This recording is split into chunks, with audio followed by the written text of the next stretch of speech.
Good morning and welcome, Patriot Radio News Hour. I'm Joe Jaquint, CEO of the Patriot Trading Group, and welcome to Friday, an end to another crazy week. You know what? It's just every week now, right? Everything is just tips upside down. You don't know what's coming left, right, backwards, forwards.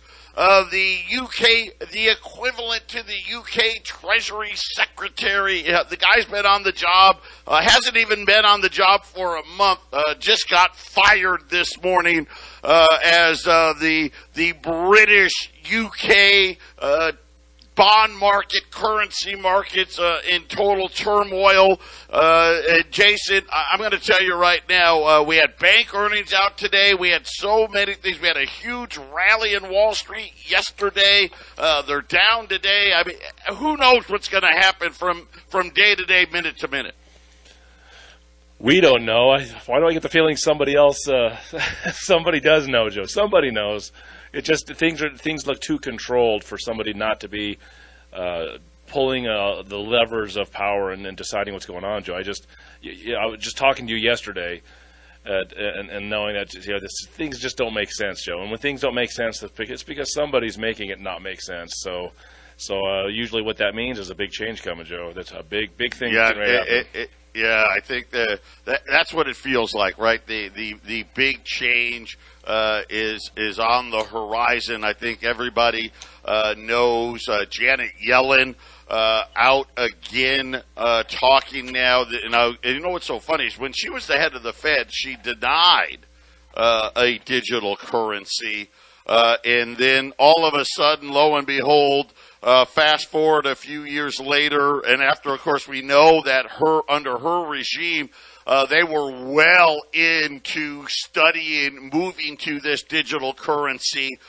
She's out there now, Jason, telling them, oh, we got to have it, right? It's not even a maybe or possibly or sometime in the future. No, we got to have it, and we got to have it soon. Yeah, I think they've been developing digital currencies. I think it's been on their mind for a long time. For whatever reason, the technology or whatever, it just wasn't there for them. So, I mean, I still have my suspicions of Bitcoin, coming out about 15 years ago, wherever it was, 10 years ago, and how it seems like it's a test market for their digital currency, Joe. But what's so funny is one of the reasons that she gave was, well, look at what's happened to Bitcoin. Right, at one point, what was Bitcoin? I don't know, 64,000. Right now, it's right around 18, 19,000. As one of the reasons, on top of all the, hey, by the way, we're going to have ultimate power and control. But it just wasn't fair for all these people that bought Bitcoin in the 60,000s. So we got to have it now. Yeah, because they keep calling it a currency, right? It's a cryptocurrency. But the federal the tax guys, the IRS, the Treasury, they declared it an equity. They essentially said it's a stock. They did that back in 2014. They said this is not a currency, this is a stock. But you leave it to Janet Yellen, Joe, to this is a bad currency and it loses its value. And who wants that?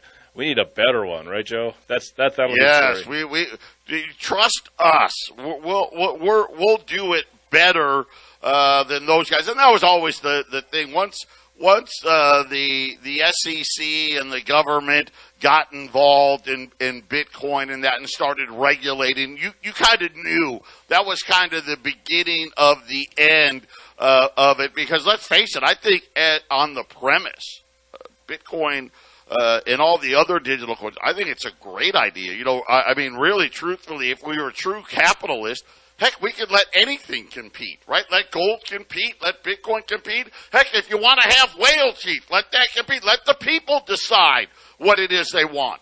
It's kind of interesting, Joe, when it comes to paper currency in America.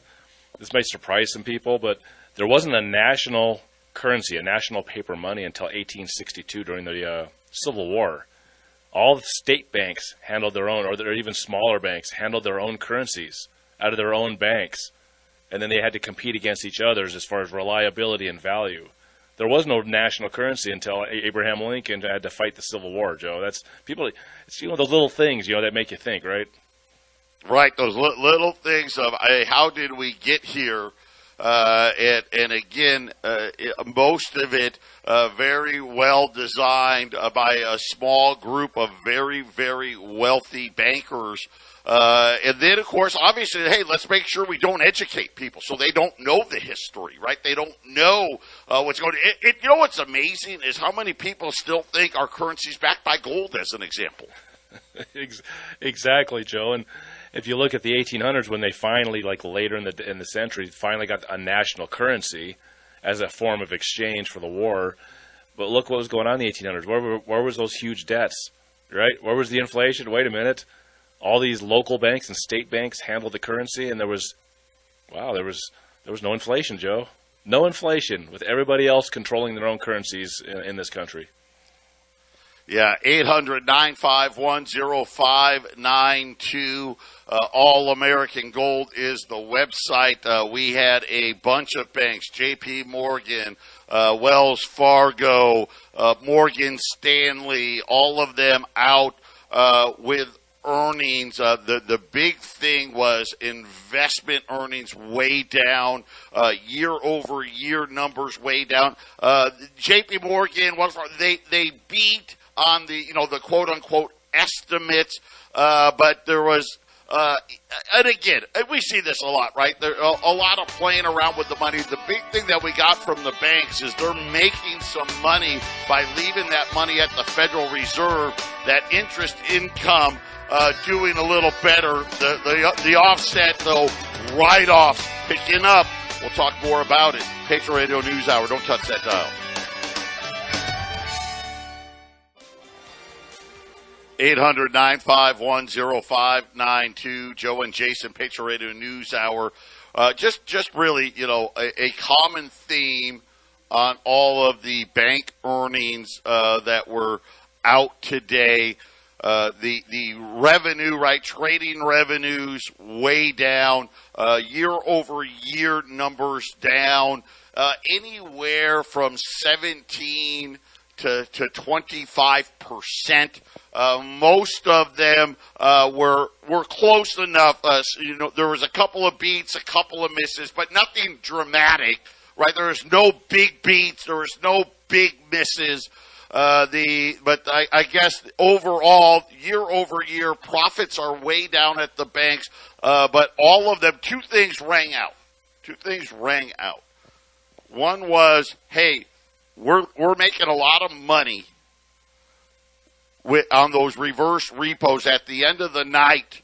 When we've paid all of the mortgage payments and done this stuff, the Federal Reserve is paying almost, we're at the point, Jason, because right now banks are leaving well over $2 trillion at the Fed overnight. And then the Fed is paying them interest. Think about this. Our money. Well, it's not your money. See, this is why I keep telling you. As soon as you deposit that money in the bank, you don't own it anymore.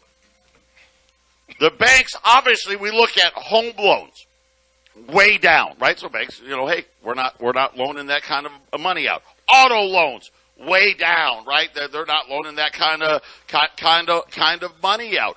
And what's happening is they leave it at the central bank overnight, and they're getting paid hundreds of millions of dollars, which is helping them with these earnings, and that was a common theme. The other common theme, Jason, write-offs.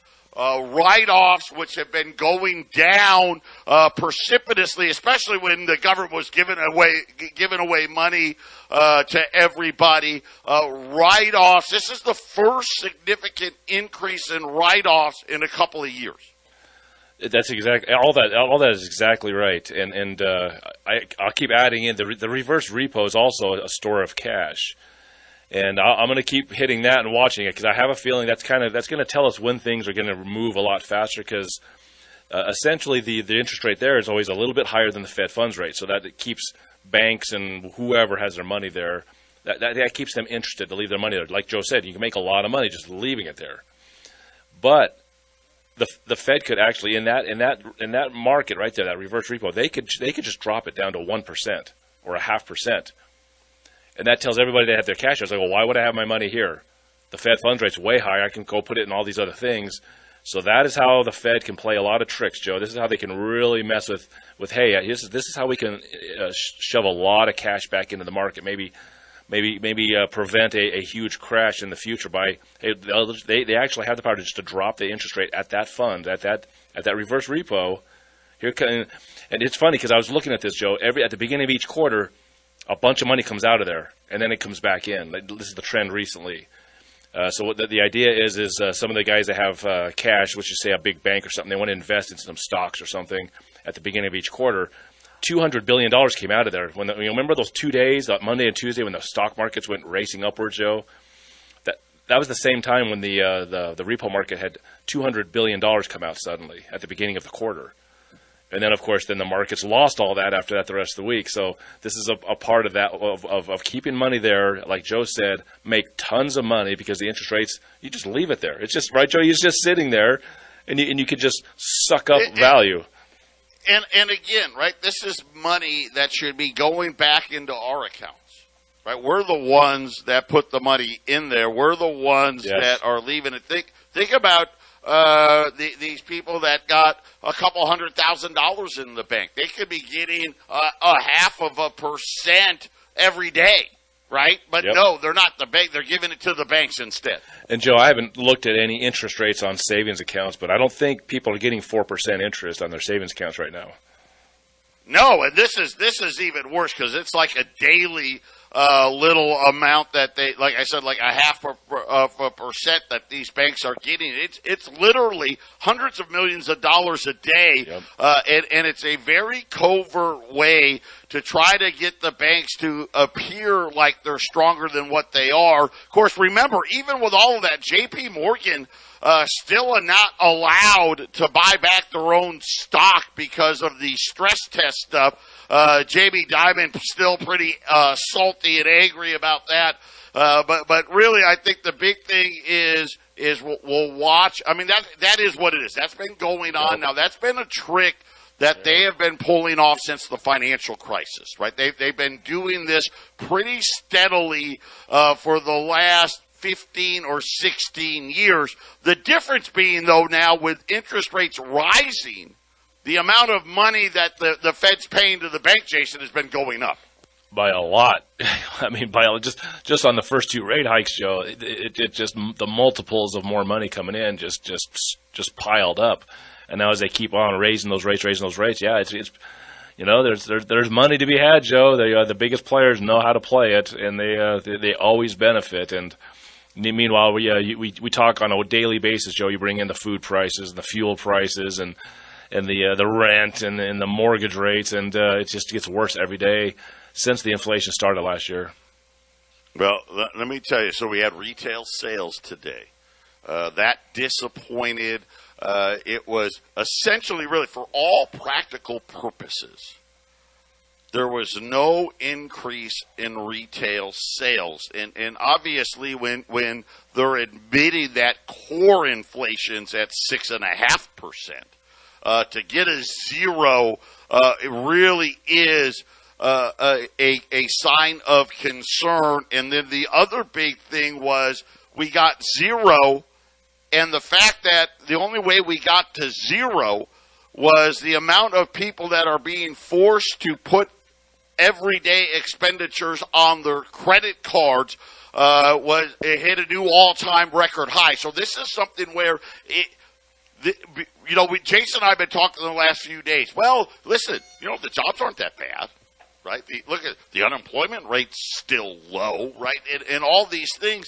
Hey, yes, the pace of this has slowed. The pace of that has slowed, but yet they haven't gotten bad yet. We're at that level on retail sales where at least today they're like, okay, we're at that point now where it sure looks like the next group of numbers by what we're looking at may start looking bad, Jason. Right, and remember, the way that they calculate a lot of these jobs numbers have always been traditionally to make them look better than they are. So it's almost their own worst enemy, the way they calculate employment, Joe, because we know there's a bunch of guys out there that are essentially unemployed if they got their one part-time job, but they lost the other two. I mean, as far as I'm concerned, that's unemployed. And again, to have jobs where I think about this, the unemployment rate, 3.5%. Right, we have big wage gains, and again, obviously not enough to keep up with inflation, but big wage gains. And then you come out and say, hey, retail sales are flat, which means, hey, we didn't grow, even though inflation, right, has been skyrocketing. So retail sales by default should have been higher. And then on top of it, like I said, you've got near record low unemployment rates, more Americans ever working. The fact that credit card balances now are approaching now $1.2 trillion. It does point to, hey, you know what? Any little slip here and things could change very quickly. Very quickly, Joe. Yeah, you've seen a little bit of it bubbling up here in the last couple of months. You know, a day where the stock market drops 1,300 points. You know, you see the cracks, right, Joe, of something that can happen very quickly. You know, so you're exactly right. It seems like we're kind of stuck in like a grinding, slow recession turning into a depression.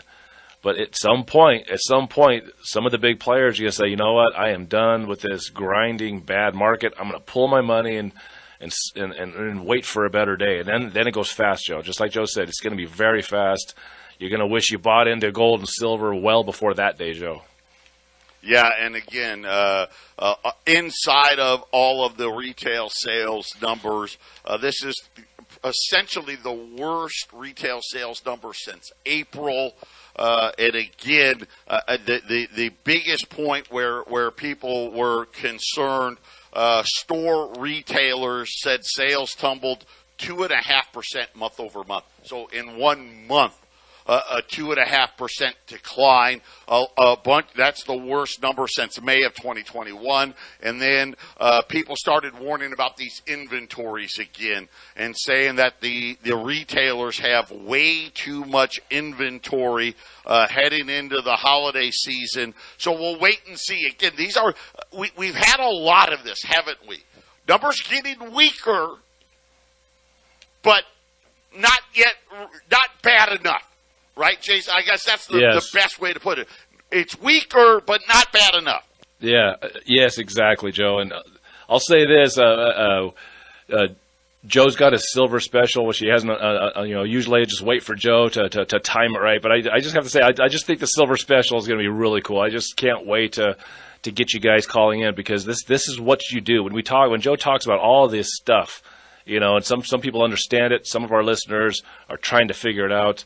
What we're spelling out to you is fix it yourself, Joe. Fix it in your household. You got to be your best defense against this, because the government ain't coming in to fix it for you. They're there to wreck it for you. And so, we don't have a lot of silver specials lately, Joe. The premiums on these metals are ridiculous. So I get a little excited when we have a cool silver special, which is kind of rare lately. I'm just gonna say this because you wanted to bring it up. So premiums. All time. Let me give you an example. Gold's down $25. Now, yesterday, gold's back where it was kind of early yesterday, but then, gold yesterday was down almost $30, came all the way back. Silver did the same thing. They're down here today. Gold's at $16.45. Yesterday, I said on the air, hey, I'm too lazy. I don't want to change the price back, because I'd already lowered them early in the morning. And I want to say, I think we're at, 2,060 on 20s? Yes. Okay. The price yesterday was already below where we should be. Today's price, you know what? When I saw it this morning, I'm like, hey, great. 2060, I may even be able to go to 2,050 today. I was getting all excited. Then I saw the prices. Right now, those 20 should be $2,090. That would be our regular markup. The prices actually went up. Silver premiums, which I've been saying for the last few years, record high premiums, went up again today. Silver's down 60 cents. Well, guess what? with these premiums, Jason, the physical markets are just essentially saying, listen, we've got so much business. I don't know with these paper guys, they can trade the paper, gold and silver all they want. They have no clue of what's happening in these physical markets. Yeah, the physical silver market is looking around at lumber, other metals, base metals, looking at the markets and the inflation of everything else, and they're looking at us like, you got to be kidding me.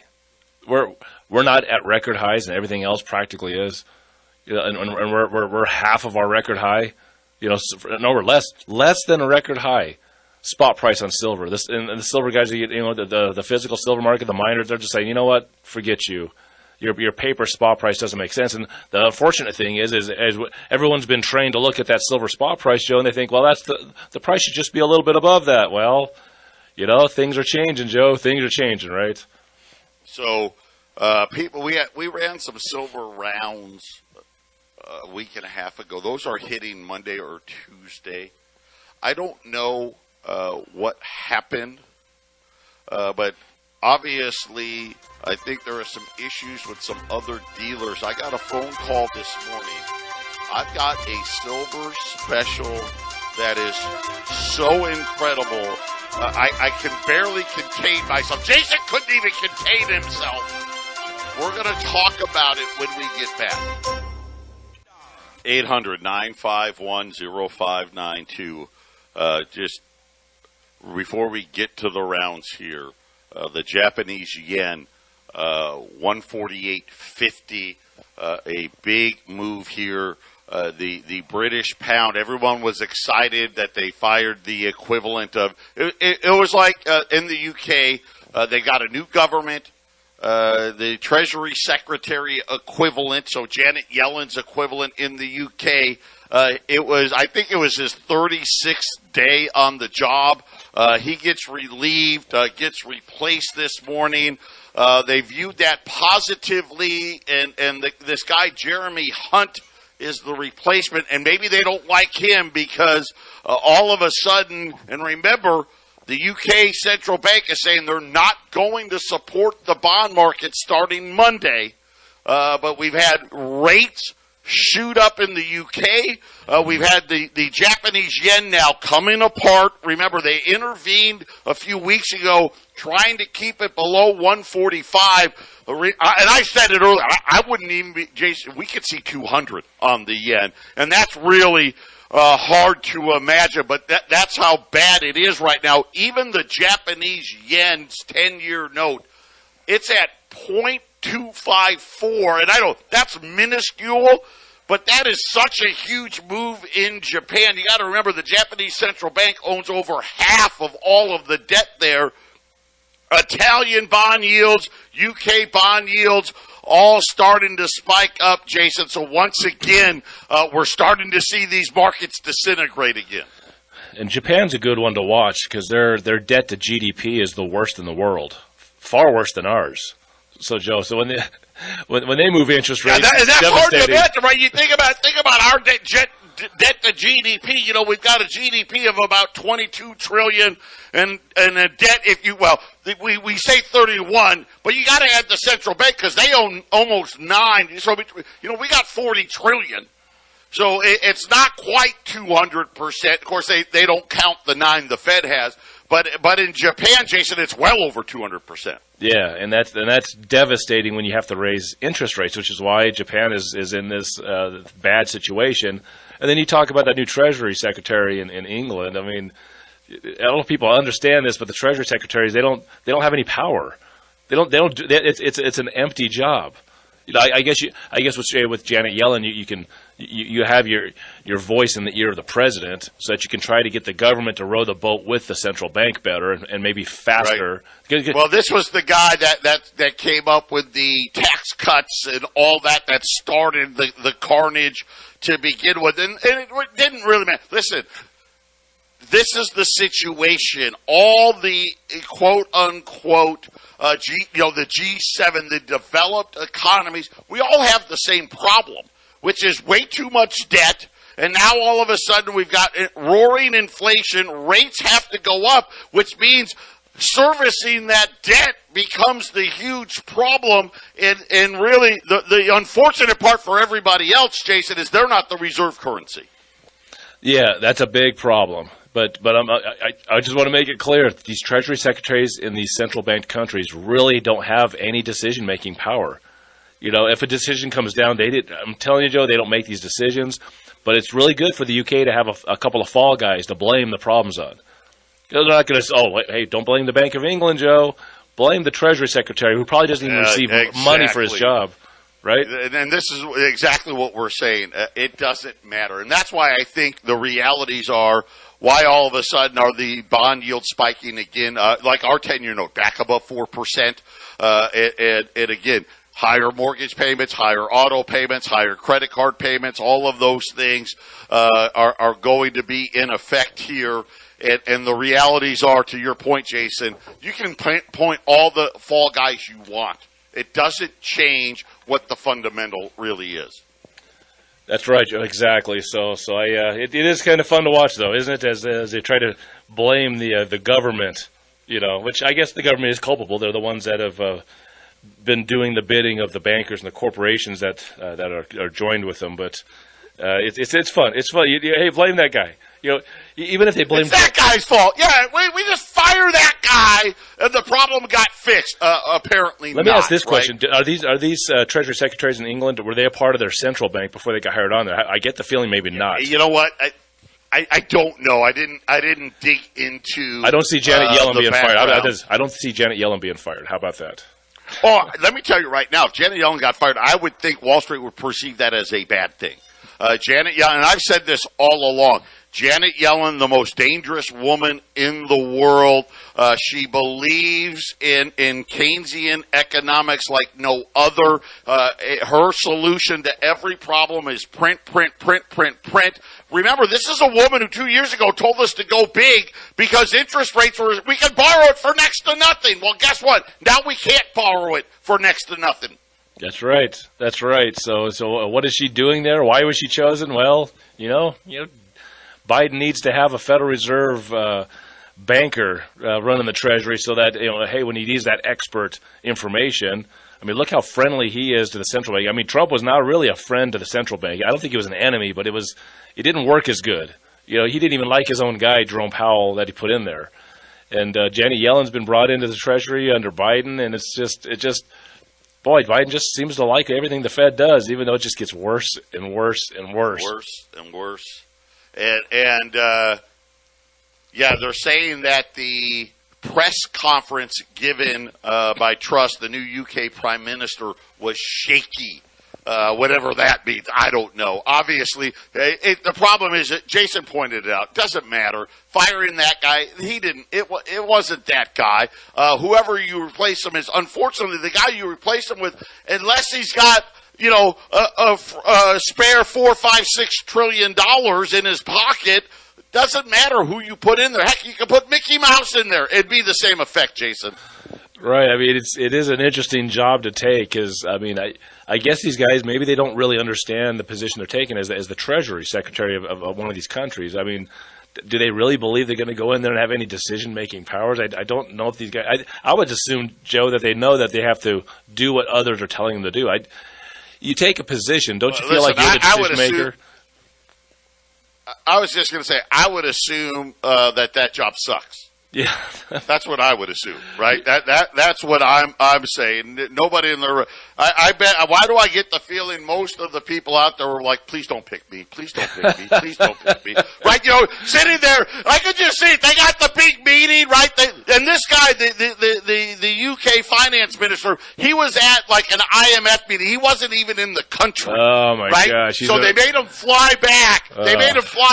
So you can imagine she's in the room and she's trying to circle in the room, and everybody's in the room going, "Please don't pick me. Please don't pick me. Please don't pick me." Right? Well, he was at an IMF meeting. That tells you all there is to know about what he was doing.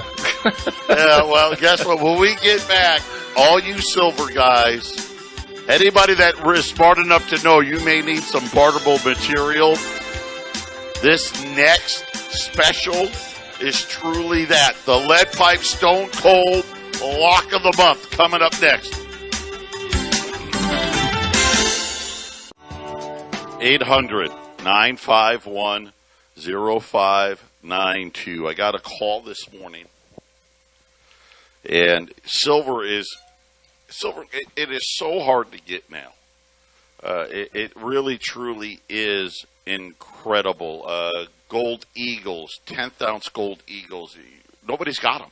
Jason this morning was telling me, Joe, can you get gold Eagles? I'm like, no. He goes, yeah, everyone's out of stock and this and that. Can't get them. Nobody can get anything. Everything's taking. Remember, I told you, expect long delivery times. We got some rounds. Remember, we got some rounds it was almost 2 weeks ago. Those rounds aren't even going to get here till Monday and Tuesday.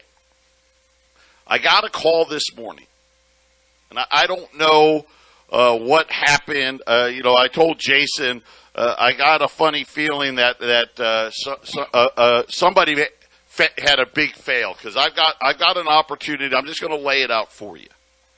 These are 1 ounce silver rounds.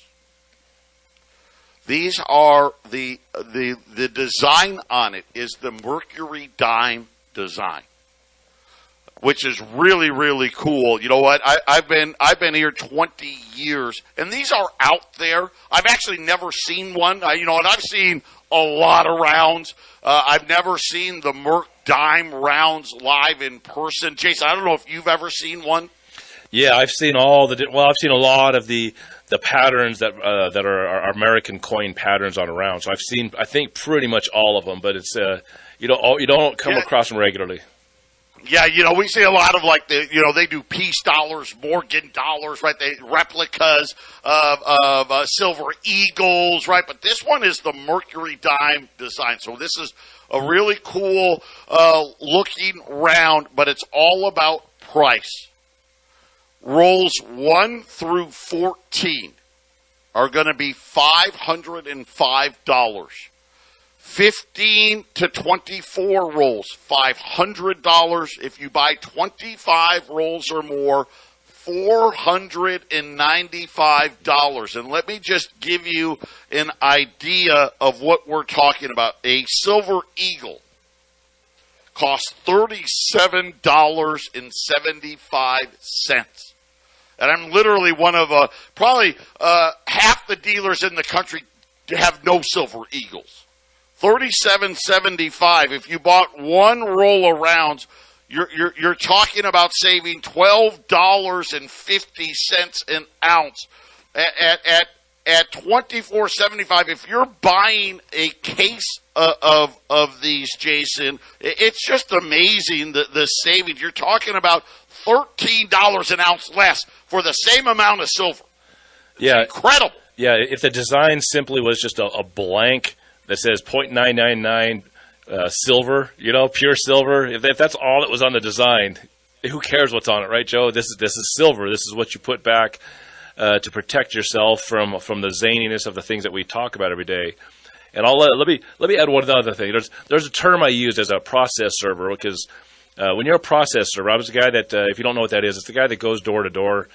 And when you're not paying your credit card bill or your mortgage, or even with civil, it could be a divorce paper. But all I ever did was the financial stuff. I learned a whole lot about what was going on in the years I was a process server, about how the money was being. This was in the years of the financial crash. I was a busy dude.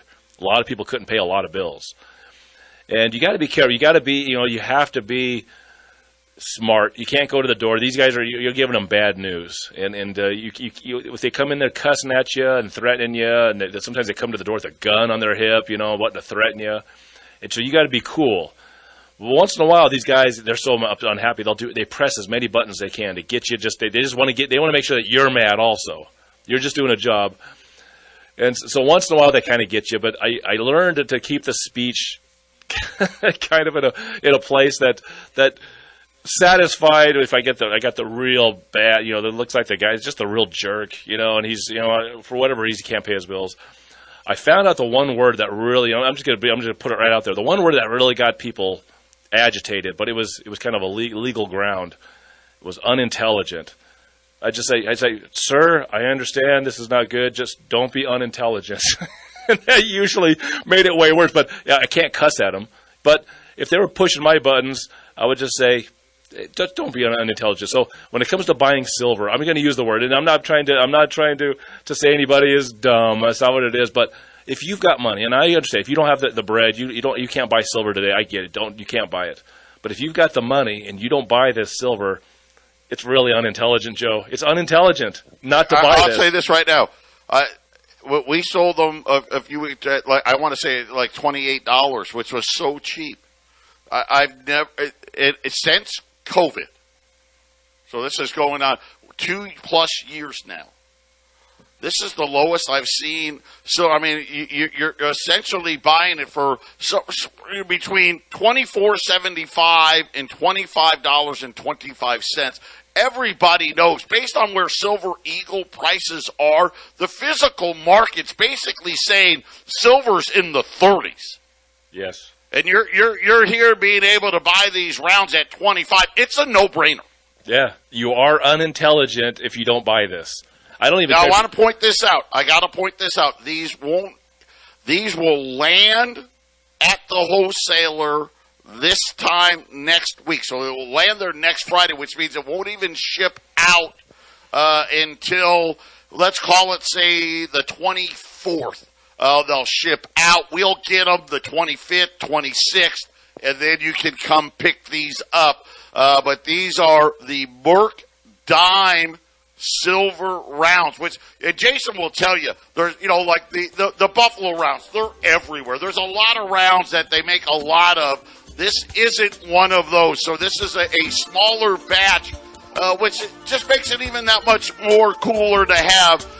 800-951-0592. Jason and I coming right back. Final segment of the week.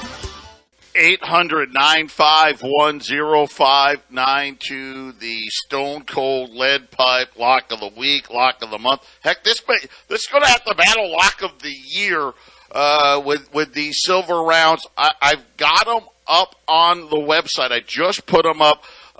It's under assorted rounds. I actually don't have a picture of the Merc Dime silver round because that's the image, that Mercury Dime image. So it's a really cool looking round. But I have assorted rounds up on the website as well. For those of you who have never done business with us, it is so easy. You just call up. Matter of fact, I've got a line open right now. 800-951-0592. One of the girls going to answer. All you just say is, I want the special. That's all you got to say. I just want the special. And we're going to ask you one hard question. How many would you like? And then you tell us 1, 15, 25, 50, 100, whatever it is. We're going to give you a price. We have offices in Colorado. By the way, if you're trying to get in, all lines are full right now. If you get the voicemail, call back. We'll get to you in the order that you called. But you can pick up here in Phoenix. You can pick up in Johnstown, our office in Colorado. If we're going to ship it to you, it's $35, no matter how many that you've ordered, at 800-951-0592. When you do business with us, we don't call you. We don't make outbound phone calls unless you told, hey, call me when my order is shipped or call me when you got my check, whatever it may be. We don't share your information with anybody. Every time you order, you get a trade number. That locks you in. It doesn't matter what silver does after that. On Monday, let's just say on Monday, Great Britain and the UK doesn't support their bond market. All hell breaks loose, and silver goes up $4. We're not calling you saying, hey, by the way, I know I told you that case was $4.95 a roll. You got to pay us more. It doesn't work that way. You're locked in. Same thing if it went down $4. You don't get to call me and pay any less. But it's just that easy, Jason. Yeah, you're locked in. And I'll say this. We've got a lot of customers that are, silver only or gold only. If you're a gold only customer, this is something you should take advantage of. I'm telling you right now, because we get guys that will come in and trade. We don't talk about trading much. By the way, we buy every day. If you need to sell these metals to us, give us a call. But also, we do trade. So this might be one of those, hey, I'm a gold guy, but, man, this silver is so below the crazy premiums what normally we have to sell stuff at. you may want to be, as a gold guy, grab and scoop up a bunch of this, because I can see, Joe, I can see it now, 6 months or a year from now, they bring it back to us, they trade it in for gold when things sort of stabilize, and then you can make a little bit on the trade side, Joe, if you're buying it this cheaply. Yeah, absolutely. 800-951-0592. I got 3 lines back open now. That's how quickly we'll get through them. Again, 1 through 14, $505 a roll. 15 to 24 rolls, $500. You buy 25 rolls or more, $495. That is $13 an ounce less than a Silver Eagle. We have dimes on sale, silver dimes on sale. If you bought a half bag, it was like $115 a roll. That's $32.16 an ounce. We're talking $24.75 if you buy 24. That's how big this special really is. 800-951-0592. The Dow's down 250. The Nasdaq's down 220. Oil's down $3. Currency markets in shambles.